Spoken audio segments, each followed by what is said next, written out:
hello there. Hello. Happy Sunday, friends, lovers. Thank you for joining us.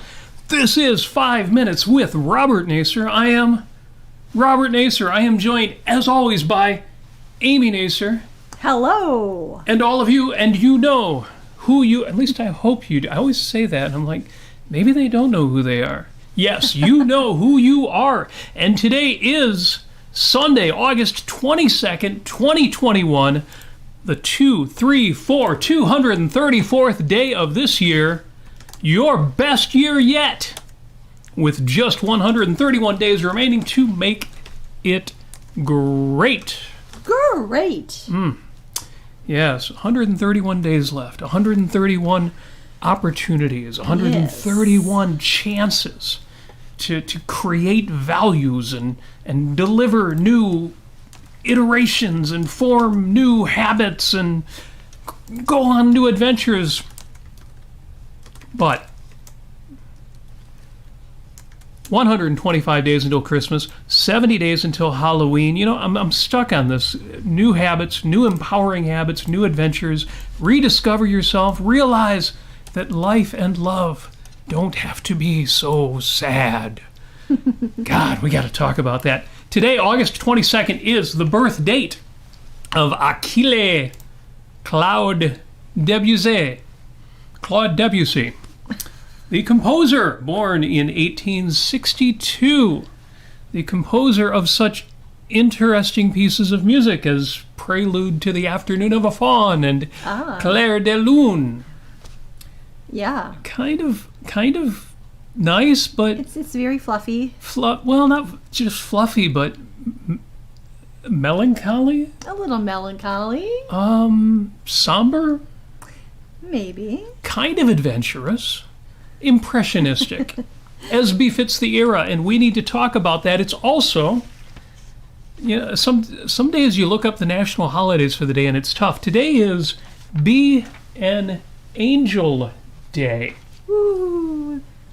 It's like the song "Must Be Talking to an Angel" by That's the right. Eurythmics. I must be talking to an angel. See, I like that song because I love that song. it turns the idea on its head. Of Yes. course, Annie Lennox isn't really talking to an angel. She's talking to something or someone wonderful. Right. And that is exactly what we need to talk about. It's a beautiful song from the 80s. I highly recommend it. It must be Talking to an Angel by the Eurythmics with Annie Lennox singing. And Stevie Wonder is actually playing harmonica on that song. It's fantastic. Any song Stevie Wonder guested on to play the harmonica is automatically a better song. Yes. Be your own kind of angel. We're not talking woo. We're not talking about up there. We're talking about down here. That's right. Whatever it is that you imagine an angel would be, if it wasn't what it was, but was instead something you should be. Was that tautological enough? And what are we listening to this week? I've got two very important things to say about that. I've got two entries for the what are we listening to this week. Number one, Yaron's Rules for Life. Yaron did another show on his Rules for Life. Yaron Brook on the Yaron Brook Show. Yaron's Rules for Life, number 7. Topic, dealing with setbacks in life. He had a lot of good points. It was so good, it almost sounded like an episode of this show. Except, it's funny, I was listening to the show out on my bicycle. You know, I put in 1,000 miles already on my bicycle. Remember, this year I'm going to drop 35 pounds and get my income back up to 6 figures and increase the number of subscribers of the show to 1,000. Remember those? I promised you those things in January. Yeah, we're getting there. I'll tell you toward the end which ones we're actually making.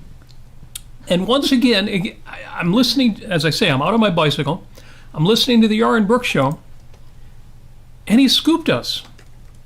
I mean, he's talking about the same things we talked about on Thursday on the Life on Earth show with the Ayn Rand Center UK. And I'm like, this is great, except, you know, he's talking about we're surrounded by values.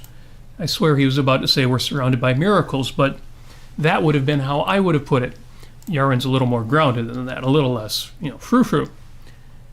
Except the thing is, I got done with my bike ride, I look down at my phone, I look at his show details. Oh, he did that show the night before our show. See, That's why I say he scooped us. He scooped in ahead of us, but we talked about those things before, so who knows? Well, maybe. Great minds think alike. Great minds do think alike. That's true. And we are kindred spirits here. I see that in the chat already coming up. The other thing I listened to this week, besides the Yaron's Rules for Life number 7, incidentally, link in the show notes if you haven't heard it yet. The other thing I listened to was the flamenco music that accompanied Amy's performance. Yes, I with did a performance. Compañeros de Flamenco at the Holland International Festival. Yeah, where I used a fan and everything, and like so. See, we have many fans. It's one of our super fans right there. These are called castanets. Clackers. They're wooden things that you basically tie onto your thumb. I won't do it right now because I need to type. And then you play, you make little percussion sounds and little rolls and everything like that. So it's really nice. Something I only learned after Amy became a flamenco dancer is that castanets are actually hard to play. They're not easy. Because, well, yeah, when we were kids, the ones we had in school, in music class, well, they were kind of spring-loaded. Yes. Whereas these aren't. They just flop around in your hand, and your hand motions have to manage them. It's like playing percussion with chopsticks. And then the eating. It's very difficult. Well, that's one way of putting it. Yes. But this brings me to our topic today, and I want you in on this. Our topic today is tears of joy. Emotional overwhelm. That feeling of getting choked up when something really significant to you happens. So we'll have to apologize in advance if we start crying. We may cry. Air. We may cry. I have cried before on the show. You just didn't notice it. It has happened. If I'm ever reading a quote, for example, from Ayn Rand or Richard Bach or Robert Heinlein or something really, and you hear that pause, well, my pauses are usually for effect. Well engineered pauses.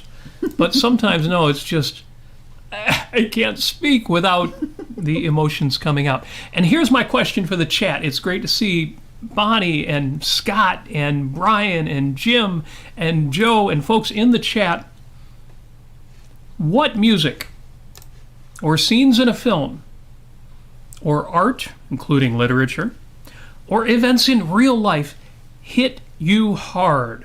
What brings the tear to your eye? What overwhelms your emotions? What hits you in the chest? Right. Of course, I'm asking you for something extremely personal, so the only way I can ask a question like that is if we share some of ours too. Well, and talk a little bit about what does that. Right, especially if it's something, I would say musically for me, the same songs that get me choked up also give me the sense of chills. Chills up my spine. Frizzen. Which is, frizzen, yes. Frizzen, yeah. I think the hairs on your arms come up. Goosebumps. Yes. Yeah, that's definitely related. Well, Brian here in the chat is already giving us wonderful examples of when he gets choked up. And that includes watching puppies. Well, that's an easy one. Animals being rescued. Now, that's a big one for me. Big. Sometimes I have to skip those, Brian, because I'm like, I don't have time for this right now, and I'm a little stressed out. I can't do the crying right now. And then, of course, great movies. Great movies, of course. And The Underdog Succeeding. The Underdog Succeeding. Yeah, I also love the redemption stories. Like Snape and Harry Potter. Always. The last Snape scene in the film. Always. Oh my gosh. Look in my eyes. Or no, let me look at your eyes. Or I forget exactly how he put it to Harry. Oh my gosh. Okay. Anyway. Yes, his last chance to see Lily. Yeah. By looking in Harry's eyes. Yeah, Joe. Hey there, Joe. Mama Joe in and YouTube land here. She says, joy, sadness, any overwhelming emotion? Yes.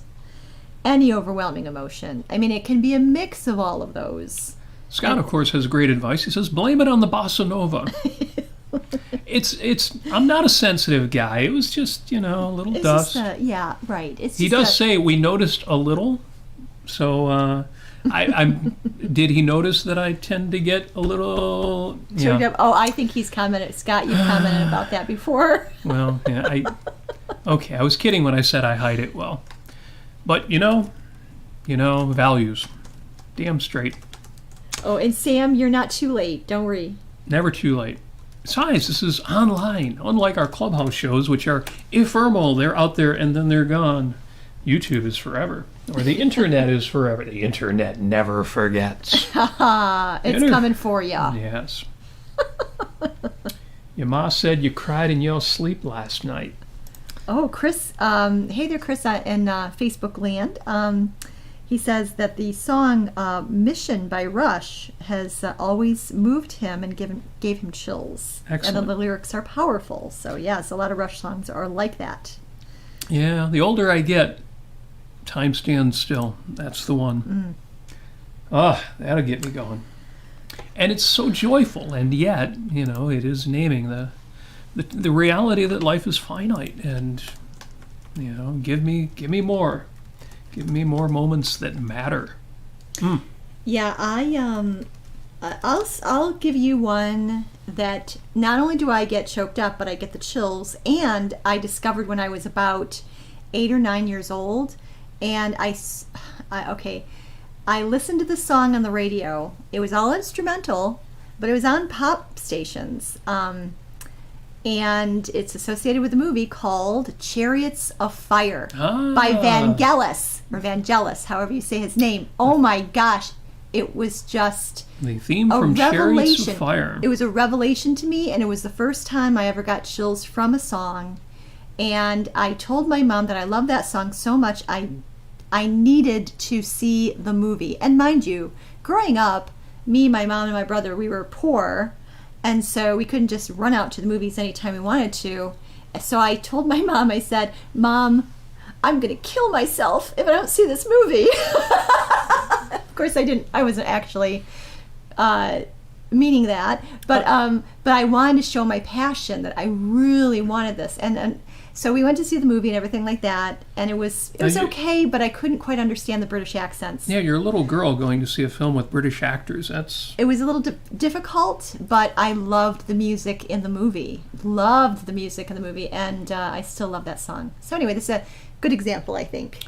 Great movies whose soundtrack is even better than the movie. Mm-hmm. There would be a whole category. First thing that comes to mind is The Sting.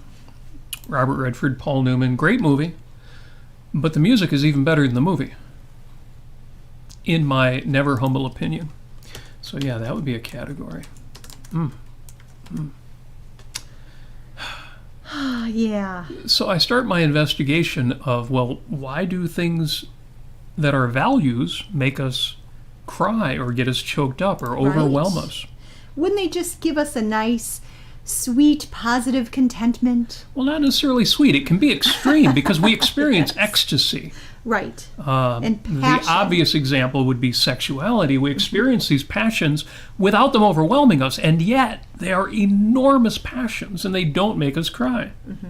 Mm-hmm. If you make somebody cry during sex... I've gotten emotional. Well, but sure. Of course. But it's a different... It's a type of overwhelming emotion. Right. Robert Heinlein in Stranger in a Strange Land has his main character as protagonist state, we laugh. Why does man laugh? We laugh because it hurts. And a version of that is how Leonard Peikoff answered the question. He did a radio show, an episode of his show in which he examined the fact that people cry at weddings. The episode was called Tears at a Wedding. And he concluded that people cry at a wedding because they see something that is extremely beautiful and ideal and idealized and romantic. And their reaction is, but life isn't like that. And he stated explicitly that he regarded it as an instance of the malevolent universe premise. And I agreed that that is a thing that happens, but I think he overstated it. I don't think that's necessarily what is happening there. Mm-hmm. And it's interesting, an exception came up in this book, which we've talked about many times recently. This has come up several times. Facets of Ayn Rand, memoirs by Marianne Sures and Charles Sures. We talked about this when we talked about copper pot objectivism.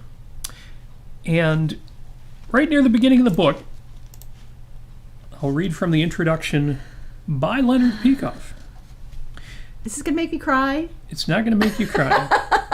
We'll get to the things that will make you cry. We've got a few people in the chat, I think, are already giving things that may make you cry. I have to catch up on the chat there in a minute. Yes. But in the introduction, Leonard writes, as to Ayn Rand's response to the good, Marianne describes some eloquent scenes, such as, quote, I had heard that when Ayn's ship reached the pier, from Russia, tears ran down her face as she looked up at the skyline of New York. I asked what those tears were for. Frank, her husband, answered, they were tears of splendor. And Ayn nodded in agreement. And then it's funny that that Frank came in and said it for her. I wonder if she was choked up at that point thinking of it.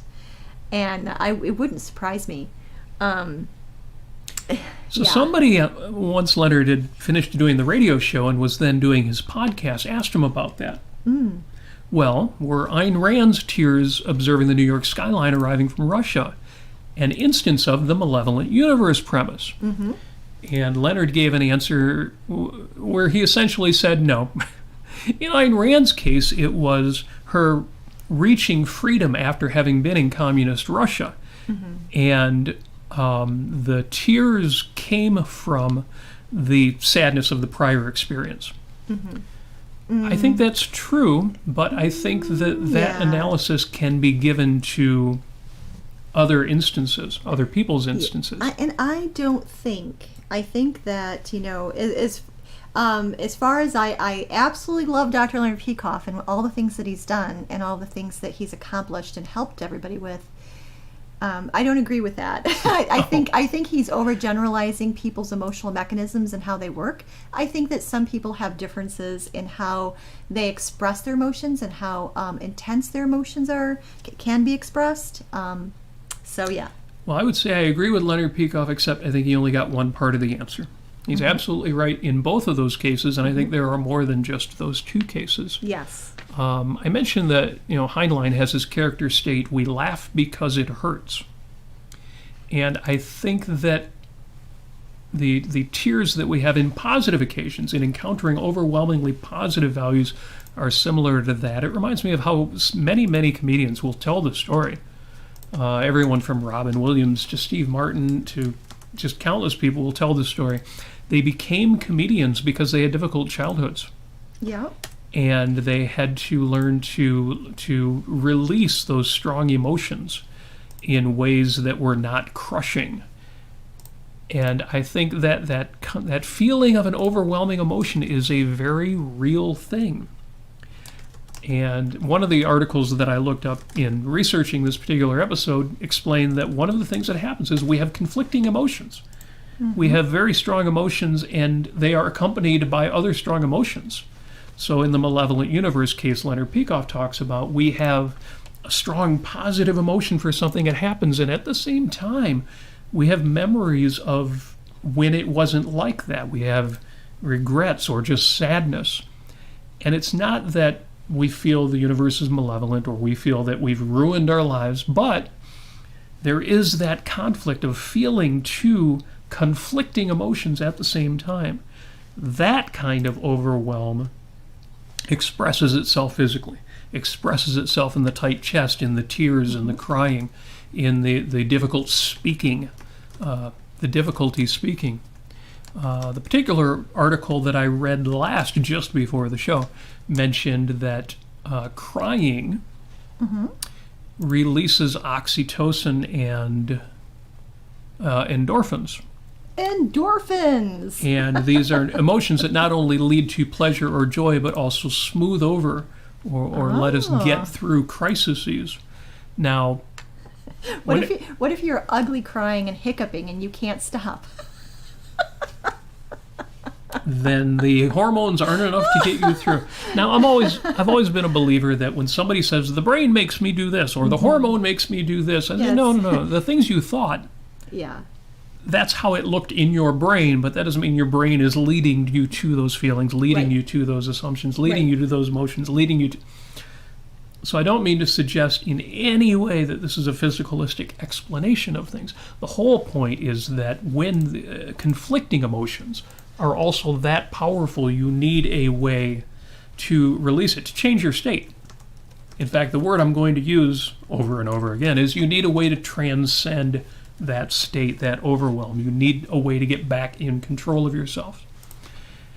And crying can do that. It can break the dam. It can allow you to take those conflicting emotions and release them in a cathartic way, in a way that gets you back in control of your state of mind. That would be my best understanding of what happens there. Yeah. And it's an emotion that accompanies that release. The emotion that I think that comes with the line in Atlas Shrugged, we never had to take it seriously, did we? No, we never had to. This is a moment of ecstasy. This is not letting go of things. This is realizing that what really matters, real life, is above and beyond all of the struggle, all of the challenges, all of the absurdity and insanity out there. I really believe this idea of transcendence is going to be a running theme. And as you know, when I say transcendence, I don't mean transcending reality, transcending facts. What I mean is transcending our range of the moment, which is what we hope that psychology, and in particular philosophy, can do for us. So I will be writing and talking more about that, but you think of, and I know we have a lot of Ayn Rand fans in the audience, think about the notion from the Fountainhead, love is the exception making. What does that mean? Love is the exception making. Well, before you do you want to go... I want to go through the chat. I want to see what people are saying. So what do you got for us Oh my there? gosh, there's so much wonderfulness. I see you putting in hearts on a lot of these. There must be some wonderful things there. I need to get caught up on the chat. Yeah. Oh my goodness. So let me just start with Yes. I think let's see, the question from Bonnie here. Hey there, Bonnie. Didn't the assessment of tears at a wedding originally come from Ayn Rand? Sorry, I don't have a reference. Now, this was presented, I believe, on the Leonard Peikoff show, his radio show. Right, but did he get it from Ayn Rand? I don't recall that he did. I'm I'll have to pretty look it sure up. he did not. The answer to your question is I don't know, but I will have to look Yeah. into that. And if it did come from Ayn Rand, I'm still going to guess that was only a part of the answer or a part of the picture. And there were particular emotions, I think, that Harry Binswanger had expressed Ayn Rand's kind of tearfulness after her husband had died, after Frank O'Connor passed away. And he and her were talking about, she wanted to write, and sadly she didn't. She really wanted to write basically a memorial to her husband, or an article about Frank O'Connor and her debt to him. And so after Frank passed away, Harry Binswanger came up to Ayn Rand and said, "So, do you think you're going to write that, memorial for your husband Frank?" And she said something along the lines, if I remember this, I think. Well, yeah. she had promised it. Yeah. And Ayn Rand, even if it wasn't a promise, if she agreed to something, it's one of the great things you get from facets of Ayn Rand. If Ayn Rand says she's going to do something for you, even if it's going to lunch, yes. She made sure it happened. And Harry asks, were you going to write that article for my, he was writing his newsletter at the time, what was it called again? Why is it slipping my mind? Anyway, for his publication. And her answer to him when he said, well, you did promise, was, she said, "And if you really want to torture me, you'll hold me to that promise." And yeah, so that, I mean, that's that gets me choked up thinking about that, because Yes. I mean, she just, I mean, as she put it on Donahue when she was interviewed on Donahue, she said, I lost my top value, and if I thought that if I could just kill myself and be there for Frank, and because he asked her about, do you believe in God, do you believe in heaven, all Don't that you stuff. want to believe that there's a heaven where you could meet your husband again? And yeah, she said, if I really, actually, truly thought that, I would just kill myself. I would be there for him, because I would want to be there for him, so that I could make a case against, or make a case for him being in heaven.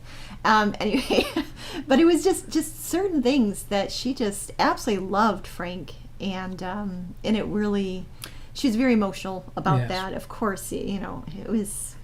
So As looking we at all the, should looking be. at the chat, I see Andy's in the chat. So I have to mention that part of the impetus for this episode was an earlier discussion on Clubhouse. Yes. On the weekly objective, Jonathan Honig had done an episode on alcohol, booze, drinking. And, the question of what rational perspectives on alcohol. There were some stories about drinking having increased, and he talked about college-level drinking and teenagers drinking, and a lot of people talked about their experiences in drinking. And it just happened that at the end of the episode, he wrapped it up the way he usually does. He went around the room, said, if anybody else has anything else to say, go ahead and say it now, and this has been the weekly objective. Goodbye. It was not exactly like that. Yeah, but I the think point is, he didn't give Sam- people their usual chance to speak. Sam, you're in the YouTube chat. Oh, yeah, You Sam said mentions exactly what happened. He ends with any last thought before he ended the show. Any last thoughts? Click. It wasn't exactly like that, but that's pretty much what happened. And so I couldn't resist going on Clubhouse and just starting a room. I didn't even give it a title. Just start a room and people can come in. And Sam came in and Andy came in. And it was great. It was a great discussion after the fact. But it's good to see Andy on here, who of course, says, after we talked about oxytocin and endorphins, he says, mighty endorphin power changers. Yes. Yeah, so many puns on very Mighty good. Morphin Power Rangers, which I wouldn't even know about, except I was a father, and that gets into our discussion of unconditional love, which we're not going to get into right now. But Yeah, and it does touch on the idea of transcendence as reaching beyond the immediate moment's thoughts and evaluations. yeah, we have some questions here. Well, I'll just start with Scott. Scott says there's nothing wrong with tears over missing someone. Of course. No. As a matter of fact, guess what? You don't need to justify having your emotions happen, or having tears, or showing emotion. I mean, not unless you're, throwing a computer through a window or something. But your emotions are your own. You don't need to justify them to other people. Are you saying that for my benefit? For everyone's benefit. Oh, okay. Because I gotta say, I mean, there were times, early on in objectivism where I was a bit self-conscious, and What? I'm not sure that's rational. fighting words, so I made the mistake of taking things that I heard from, objectivist philosophers, kind of personally, and I took them too literally, and not in context, and that kind of made me a little cagey, and kind of made me feel bad about things. But I learned, after a while, that no, your life is for you, and it's yours to live it, and it's yours to feel it as well. So, Well, the reason I mentioned that the way that I did was another one of the things that brought this whole topic up. We're driving back from Amy's amazing flamenco performance at the International Festival in Holland. Holland International Festival. Yes, and what did you ask me? You asked me something about music. About regarding flamenco? No, regarding songs that got me emotional. Right. And so you went ahead. So we were driving the car yesterday, and Robert puts on 2 songs. One is called White Flag by Dido, and the other one is End of You by Sleater Kinney. So we put on a couple songs. It got me all choked up. Oh, it's so lovely. Get the waterworks going. I love to see Robert get so a now little Amy's choked up. all like, it's okay. But again, crying when things make you sad obviously is what you should do. Yeah. And this notion that, yes, if you're crying because you're sad for a reason, it's like the meme that goes around that says, learn to say no without explaining yourself. Well, crying is the same way. Learn to cry when you need to cry. Yeah. You don't have to explain yourself, although you can, and sometimes you should. Right. You don't have to. Mm-hmm. So it came up with music, songs. I've got a whole list of songs, what I call important songs. And half of the songs in that list, played at the right time and at the right volume and on a decent stereo system, can bring tears to my eyes. There's a few of them which I can just think about, hear them in my head. If I was ever an actor and I needed to bring tears to my eyes on command, several of these tunes can do that. There are scenes from movies that can too. So getting back to the Clubhouse discussion earlier, it was great because this topic came up. And I'd asked about it because I told folks I'm going to be doing this show later today. And there were some great suggestions. There were some really good ones. Andy had mentioned, the Beatles song In My Life. Well, who doesn't love that and feel the love and it's got that quality if you hear it at the right time and again without distractions. He also mentioned Phil Collins against All Odds.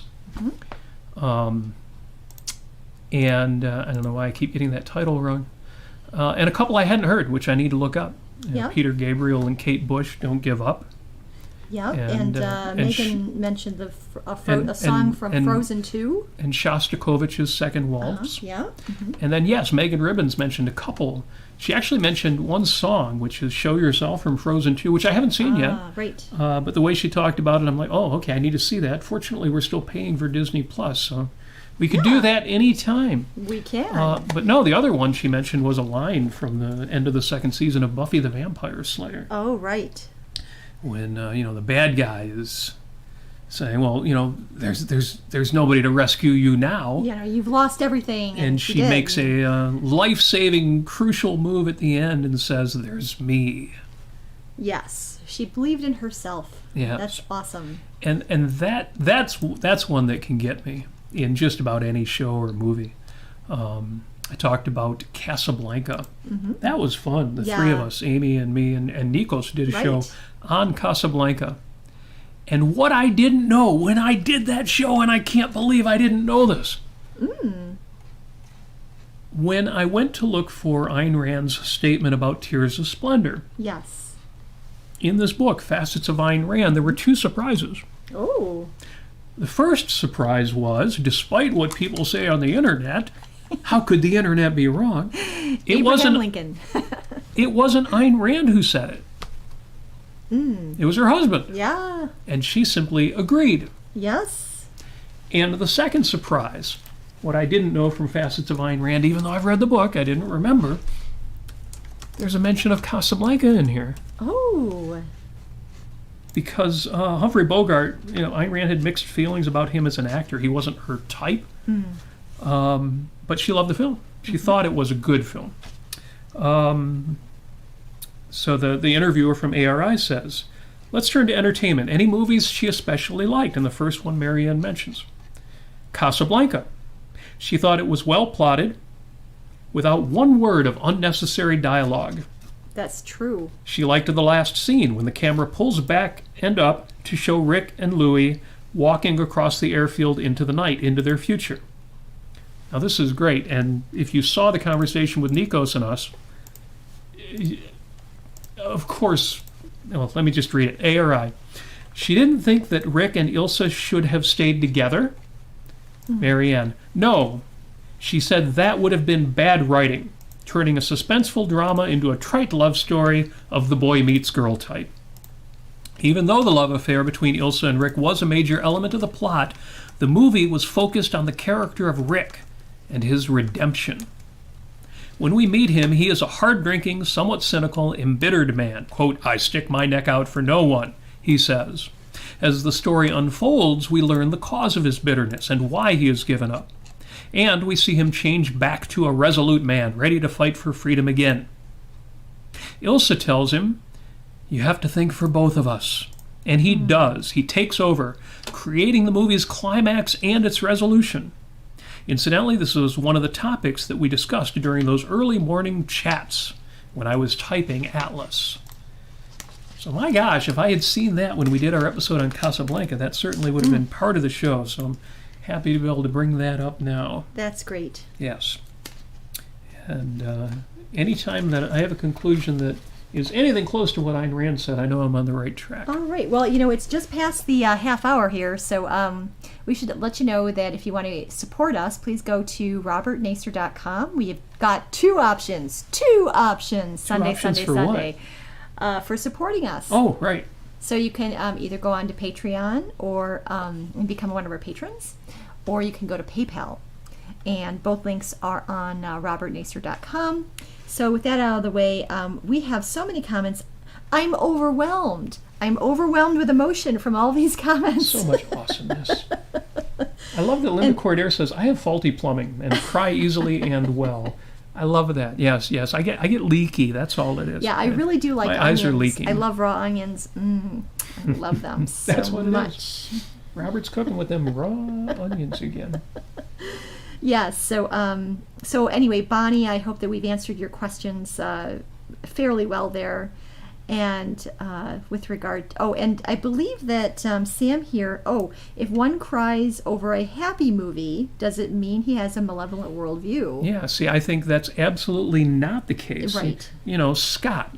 Now, if you know Scott from our chat, Scott is always, you guys, why don't you support, the right? Why don't you fight politics? Why are you such wimps? And yet, Scott, the real man in the audience says, the sound of music. Yes. Now, if Scott can appreciate the sound of music, that tells me, okay, maybe I should listen to Scott about the tough guy stuff, because he's not just a tough guy. Anybody who appreciates the sound of music, that's values right there. Right, and that's great. He cites a specific scene where I think he was talking about when Captain Von Trapp asks Maria to stay, and that was just lovely.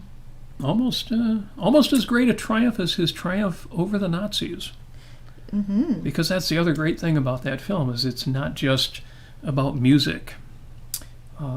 It's actually got a fight in it. It's got some manly stuff in it, which is cool. Right, yeah. But crying, I was going to say that crying over a happy movie, say for instance, you see, if you do cry over something where it's kind of personal to you and you feel and you introspect afterwards and you say to yourself, you know what, I am kind of crying because I feel like I'm missing out on life and I need to be less risk averse and go out and get what I want and don't give up because the struggle is worth it, as Ayn Rand once said, then that might be an indication that you need to reassess your values and pursue what you really want. But that's not some kind of strange moral condemnation on you or any evidence that you have a malevolent worldview. But I think that emotional overwhelm is absolutely valid, and expressing it with crying is perfectly fine. Incidentally, speaking of the sound of music, I have to say the climax of the movie comes early. Yeah.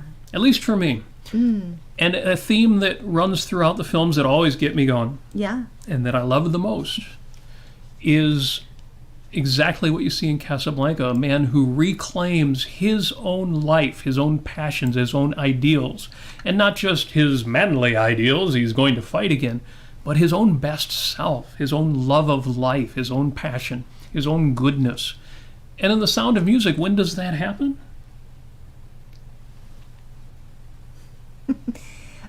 Pause. I'm forgetting what you're referring to, Robert. Oh, God. What is the climax of that movie? It's when Captain Von Trapp re-embraces. You're seeing it, everybody, live on streaming on YouTube and Facebook right now. Robert Nasir is crying. Wait, is this when he's in? He's playing the song to make sure that everybody leaves the amphitheater. Well before that, the climax of The Sound of Music comes early in the film. Okay, give me a hint. When he re-embraces his children. Oh yes, yeah. Oh, darling. So, and that's a theme again that of a person re-embracing their own best self, finding themselves again. Right. Yes. Yeah, becoming vulnerable again, or not just vulnerable, but passionate again. Right. Captain Von Trapp was a cold man after the death of his first wife. Yeah. He never recovered from that. Yeah. So that's a beautiful until the music point, came Robert. back in his life. Mm-hmm.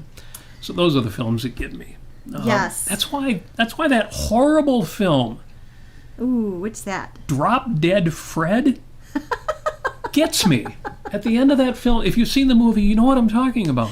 It's with Rick Mayall, and it's something. Well, it's a very personal film to us, very personal film to Robert. It's a ridiculous, dopey film, except that underneath it all, that has a lot of heart.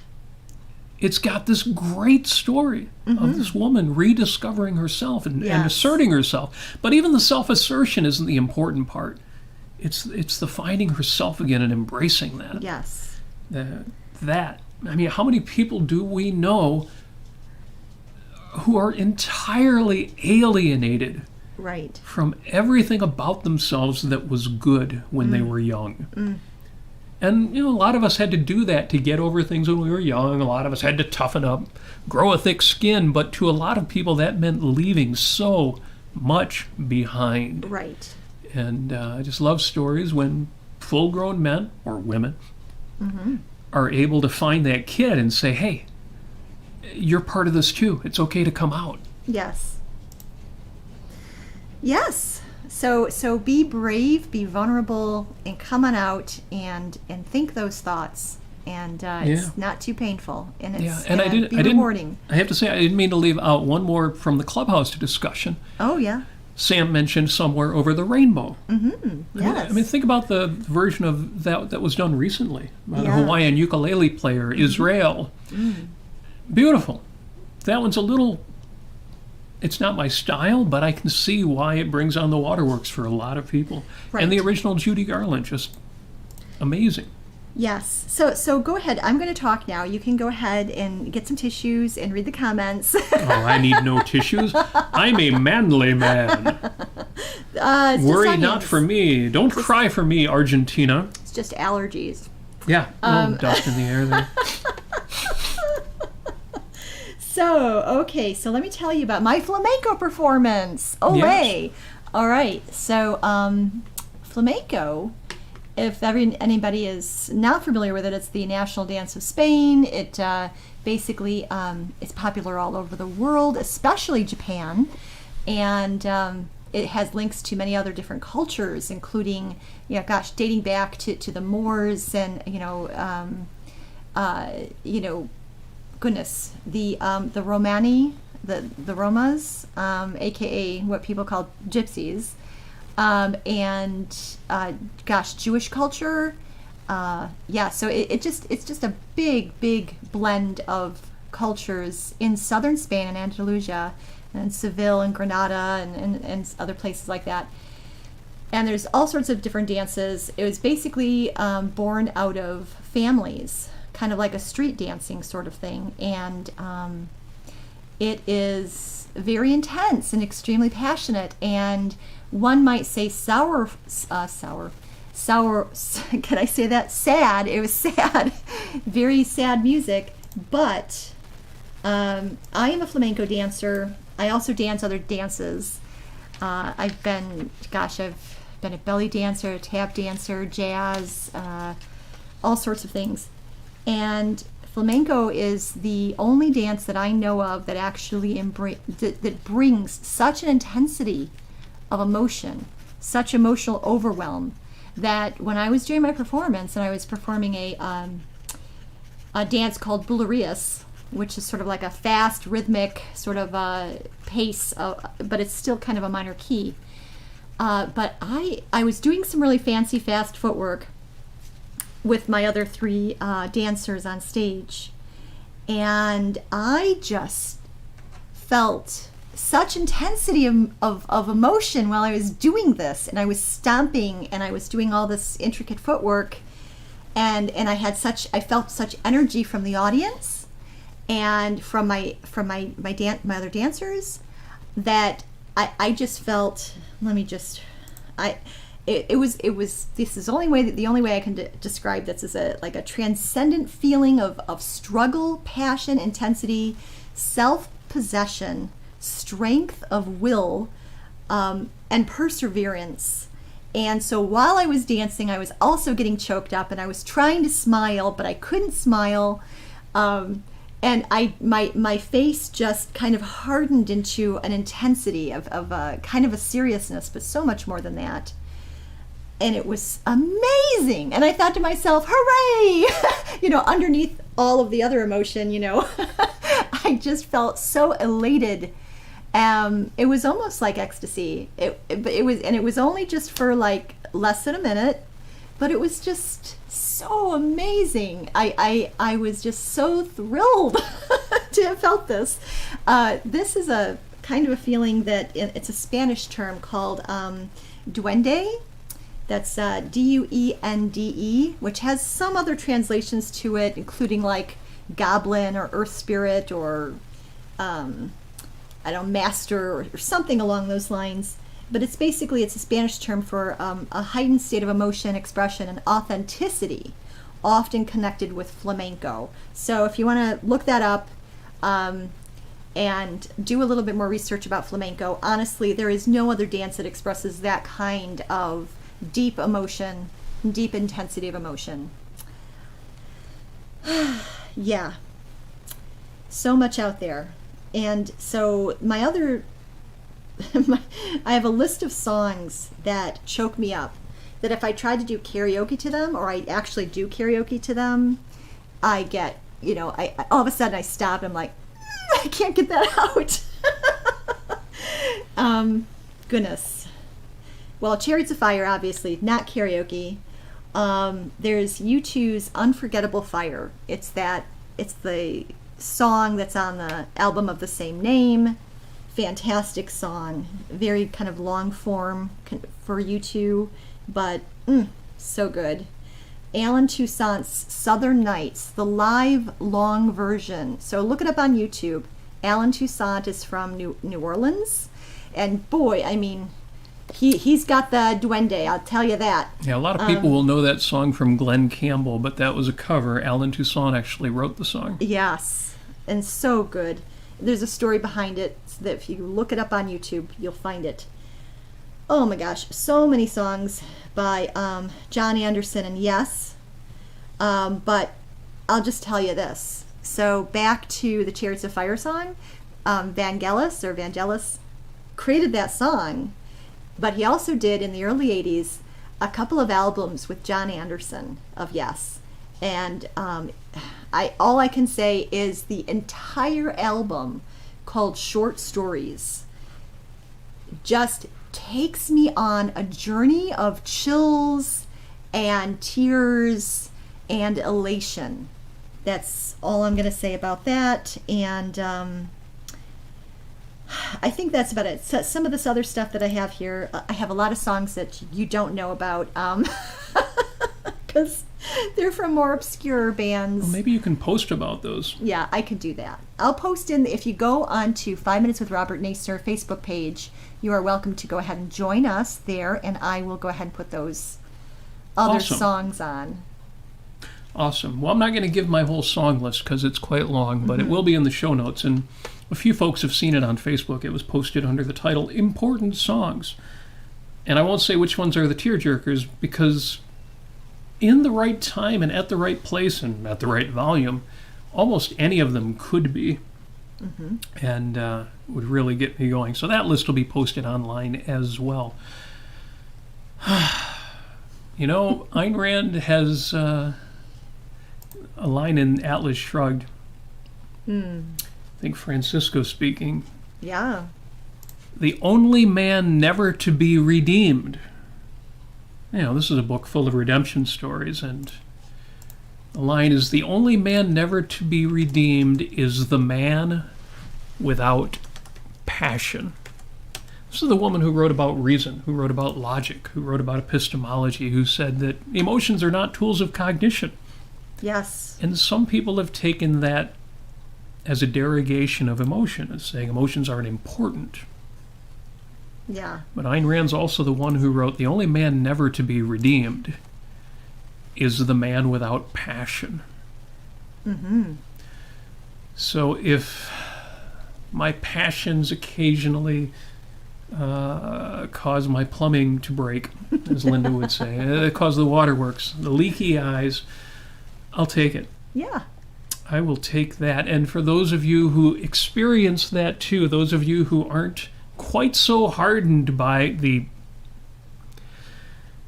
things out in the world, Yeah, the evils in the world, the difficulties in the world, the disappointments, the injustices, for those of you who still get teary-eyed at your favorite song, your favorite movie, certain artworks, reading certain works of literature, you are not alone.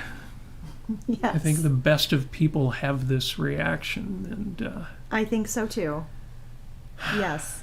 and it is to your credit. You know, I've said before, there's a lot of if you've never, then X, or if you've never X, then Y. One of the obvious ones is if you've never asked for a raise, you're not getting paid enough. If you've never pushed the boundaries, you don't know how far you can go. If you've never failed, you're not trying hard enough. I'll take that a step further and say, if you've never cried, you haven't opened up enough.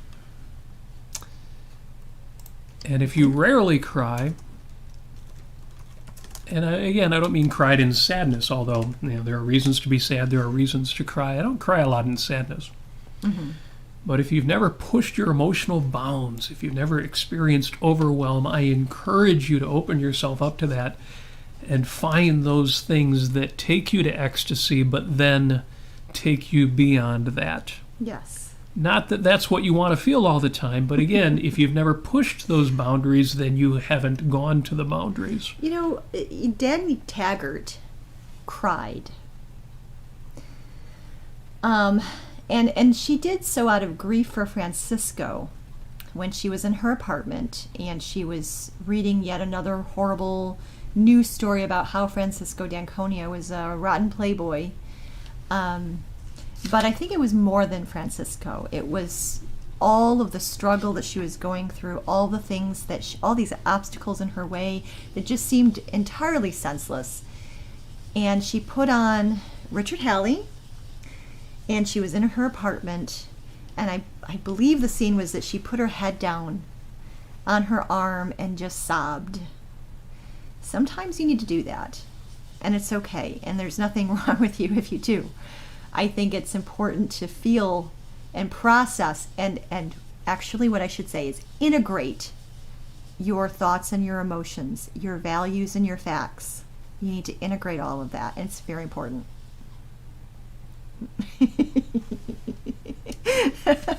Robert's like, can we talk about something so light and wonderful? Well, let me tell you this.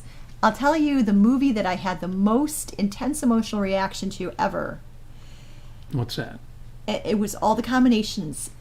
It was the tears. It was I screamed. I jumped off the couch. I couldn't believe it. I was so thrilled. And this is a movie called, don't look it up. I'm just going to tell you, if you haven't heard of it, just watch it. If you want to trust me, please, I recommend that. It's called Searching for Sugar Man. Oh, Searching for Sugar Man. Searching for Sugar Man is another one of those films where the less you know going in, the better. And I'm telling you, if you know nothing about it and you put it in and you watch it, I mean, you may not have the same kind of intensity that I had, but it was intense. Well, it's got a certain aesthetic. You know, if you don't like, rock music or folk music, you might not like the film. Mm-hmm. But otherwise, yeah, it is. And again, it's one of those films where the less you know going in, the better. Yes. Because it's got a mystery to it, and the mystery is a big part of what makes the story what it is. Yes. So, with that. No spoilers. Just go watch Searching for Sugar Man and let us know what you think. Yeah, let us know what you think. On the music side, too, there's just so many references we could have used. Yeah. Boys Don't Cry by The Cure. Or Alice Cooper's I'll Never Cry. Or So my advice is figure out what makes you cry and then do those things. In a good way. In a good way. Well, again, I'm not talking about sadness. Although, when you're sad, cry and don't apologize for it. But, yeah, figure out what gets you in that state of emotional overwhelm. Yes. And again... And take some time for it. The only man never to be redeemed is the man without passion. Yes. Yes. So, we have a few more in the chat. There's a bunch of examples I need to look up. A lot of these from Brian, and several people. There's just some good stuff. Although it's funny that somebody put in a comment there. They said bodybuilding for tear ducts, and then I looked and I said, "Oh, Amy wrote that." Okay. No wonder I thought it was cute. Well, Jim Ashley says, by the way, any friend who tells you that there's something wrong with you crying about something and that your tears are not justified is not a friend. They are implicitly telling you that your emotions are faulty. The truth is that no one's emotions are faulty. They are instantaneous automatic responses to things in reality. They are like reflexes, not in our control. Now, the ideas that are behind our emotions are in our control, but that's another issue, which I think most of us know. And we can control what we do in response to our emotions, but their emotions themselves, they're automatic, yeah. And they're as we say in objectivism, they are metaphysical. They are, they are part of our nature as organic human beings that are organic. We are life forms. Yes. And here's the thing, and I'm going to wrap up with this. Yeah. I hereby give you permission, me, Robert Nasir, the guy you trust, I give you permission to get choked up. I give you permission to be so emotional it's overwhelming. I give you permission to cry. It's a strange thing that many of us need permission for these things, but I'll tell you what, and this is not necessarily an issue of current culture, this may be an issue going back as far in history. We grow up and we have to learn to be tough. We have to develop a thick skin. And for a lot of us, that means leaving these things behind. If you grew up with the kind of parents who said, stop your crying. If you don't stop crying, I'll give you something to cry about. If you grew up with the kind of friends who would see that and say, oh, that's weird. Oh, I don't want to be around that.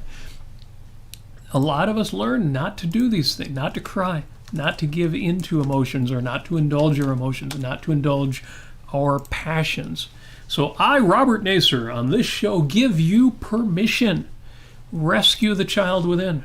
Yes. Bring out that kid and say, man, it's okay. All that stuff that we had to do to toughen up, okay, you did it, but we never had to take it seriously, did we? No, we never had to. Yes. Yep. My post-it note for the week says, if you've never failed, you're not trying hard enough. There it is there. But this is really just a reminder that if you've never X, then Y. And there's so many formulations of that, as I mentioned earlier in the show. And if you have never been overwhelmed, so emotional that it brings out the waterworks, then you need to push yourself a little bit harder. Reminders. That's right. Reminders. It's getting to be that time. So reminders, show notes with links to all of the valuable, interesting, amusing, and provocative sites that we've discussed will be posted immediately after the show, including links to Leonard Peikoff's answer to that guy who said, well, if it's a malevolent universe premise, does that include Ayn Rand? His answer is in the show notes. A link to that audio you can listen to yourself. Questions, comments, and ideally suggestions for future topics can be posted in the chat or on the 5 Minutes with Robert Nasir Facebook group. How do you find that group? It's in the chats right now. The same place that you will go if you want to support the show financially, because links to our Patreon and PayPal sites are at robertnasir.com. Thank you so much to all of you who do already support the show. It means the world to me. Contributions went up this month. You guys are the best. Thank you for that. I can keep being a podcaster and writer, and I don't have to go back to the coal mines in order to support my wife. No more coal mines to support his wife. Thank you for that. And as always, every Sunday night, we thank you, and I do mean you. You know who you are listening to my voice right now. Thank you for joining us. You make it worth doing this, especially in the chat. But all of you who support the show, keep our numbers up. You mean the world to us. In fact, one more thing I would ask you, if you're on YouTube, hit the like button, subscribe to the channel. If you're not on YouTube, go there after the show and hit the like button and the subscribe. We're over 200 subscribers. Yeah. But we need to get to 1,000. Yes. At 1,000 subscribers, all the algorithms change, all the recommendations change, more people will see the show, you know what? and they will enable the super chat option at 1,000 subscribers. So Sam, I heard in the chat here that Sam is very, very sad that we don't have a super chat, and he would like to see that super chat. So please help Sam get us the super chat. Yes, and we're not saying that to Sam, because Sam already on Twitter recommended our show. Several people picked up on it from there. Subscriber count went up like 10 people right after he posted that. Yeah. Thank you so much, Sam. Thank you to everybody else who subscribes to the show and shares the show. If you share the show on your social network, if you put us on your Instagram, put us on your Twitter, put us on your Facebook. I know some of us, including me, are a little careful, a little cagey about who we recommend to other people. Oh, well, these guys are kind of weird. If I tell my friends about them, they'll think I'm weird. But fortunately, this show isn't like that. Everybody wants to hear what we've got to say and what you put into the chat. Okay, I'm exaggerating a little bit, but please share the show out. We've got to get to 1,000 subscribers by the end of the year. I told you I would give you the update on my 2021 goals. 3 goals for the year. The first goal for the year, you'll remember, was get back in shape. And anybody who's followed my bicycle riding thread knows I've gotten back in shape. I'm feeling pretty good. I've dropped, 190.7, so I've dropped almost 30 pounds. Got a few more to go to get back to my wedding weight. Remember, that was my goal for 2021. But as long as I get down to 190 by the end of this month, the rest of the year should be a breeze. Second goal was get my income back up to where I was before I retired from information technology. Yeah. That one's looking a little rough. In fact, I won't even get into that, but I'm thinking of creating creative solutions to get back to a 6-figure income. Third goal, the final goal, was get the 5 Minutes with Robert Nasir subscriber count up to 1,000 people. Okay, we got a ways to go, but it's one of those things Yaron was talking about. Growth is exponential. You hit that point where it curves up and then it shoots through the roof, and you can be part of making us shoot through the roof. That's a strange metaphor. Anyway, you can get us to that exponential growth. If you share the show with one person, they could share it with one person, and they could share it with one person, and we've got 3 people. If you shared it with your entire social media network, those 500 friends or 5,000 friends you've got on Facebook, and each one of them shares it, I'll be a multimillionaire by the end of September. And that's what I really want to have happen. So, not because I want to be rich, but because I want to give Amy all of the luxuries that she deserves. Okay, I'm getting silly. You know what I'm talking about. Share the show. Thank you if you do. Love you all. And I want to wish each of you success. I want to wish each of you happiness, as I always do. And in particular, I want to wish you passion and the vulnerabilities that surround a passion. The easiest thing to do is to be flat affect, no emotions. I can be tough, which means don't feel anything. Yeah, don't be stoic. Well, I don't think anybody would listen to this show if they were that flat affect. All I'm saying is those of you who are passionate, I know you are, open up even more, a little bit extra, just for us, just for Amy, just for me. Just for me. And why? Why do I feel that for you? Why do I want you to feel that? Because as always, and today more than ever, we wish you love.